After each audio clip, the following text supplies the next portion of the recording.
I'm Tim. This PCBSync. A lot of engineers are making a 2.4 gigahertz project for the first time. They all wonder, with such a high frequency, shouldn't we be using Rogers boards? But here's the question. Why do ESP32, Bluetooth modules, routers, and tons of other products all use FR4? Today, we're going to talk about a conclusion that might surprise a lot of people. For most 2.4 gigahertz projects, FR4 is actually good enough. A lot of people think the biggest advantage of Rogers boards is their low loss. That's true, but it's not the whole story. For many RF engineers, what's even more troublesome is the stability of the dielectric constant, dk.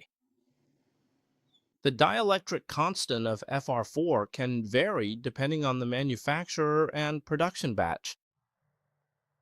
It can change. While Rogers boards are usually much more stable, that's actually why many high-end products are willing to pay extra.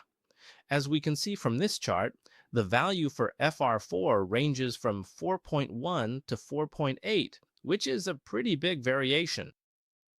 That's nearly a 20% variation.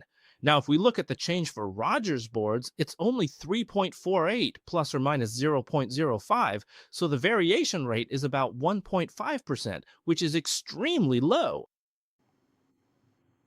So, a lot of beginners actually misunderstand and think that FR4 can't be used for 50 ohm traces, but that's not true at all. We can check this in KSAD. There's a built-in calculator. It's a calculation tool.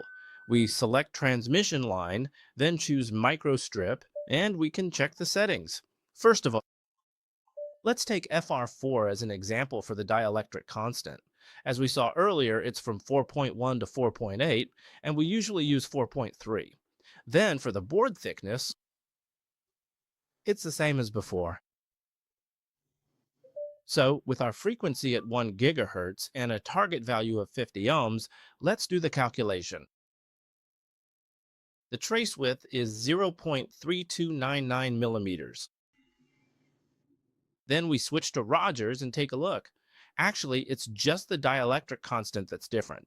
We use the value 3.85 from earlier, and everything else, like the board thickness, stays the same. The frequency and impedance also remain unchanged. Now let's calculate again. Now it becomes 0.358, so it's only about 0.03 millimeters different. So we'll notice that, hey, both types of board material can achieve a 50 ohm trace width. So the issue has never been whether you can make a 50 ohm trace, but rather the stability after it's made.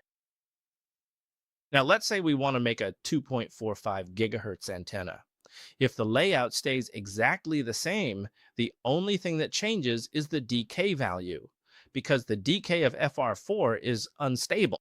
So let's test what kind of conclusion we get when we use different values.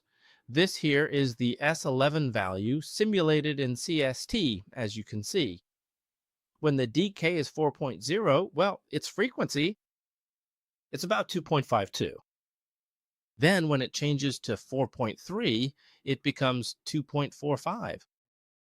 And when it reaches 4.6, well, the final frequency becomes 2.38. So this antenna experiences frequency deviation, and as we can see, it's quite significant. The difference between the maximum and minimum is 0.14. That's a difference that's already exceeded 5%. This is the real trouble with F24. You might not notice the loss, but you can definitely see the frequency drift, because frequency drift directly affects antenna performance. Of course, the loss does indeed exist as well. The performance is better, but the gap that many people imagine, actually, it's not that dramatic, especially when the PCB size isn't large, the traces aren't long, and the power isn't high. In those cases, the difference between F24 and Rogers is often very small. Take a look at this. Here are two more simulations done in CST, and we're looking at S21. There's only a zero point 0.3 decibels difference, so the gap really isn't as big as people think. For these kinds of products, like ESP32, Bluetooth, and Zigbee, wireless routers, smart home devices, and so on, F24 is usually sufficient. Most of the time, what limits performance isn't the board material, but rather the antenna design, matching network, and layout. So, when should you consider Rogers? The answer is the higher the frequency, the longer the transmission path, and the bigger the budget, the more you should consider it. For example, 5.8 gigahertz radar, millimeter wave radar, satellite communications, and high performance front ends. At this point, the advantages become more and more obvious because most of these are also high value products. They're not as sensitive to price, but their performance requirements are extremely demanding. If you only remember one thing today, remember this. For most 2.4 gigahertz projects, F24 is already sufficient. What truly determines performance is often not the board material.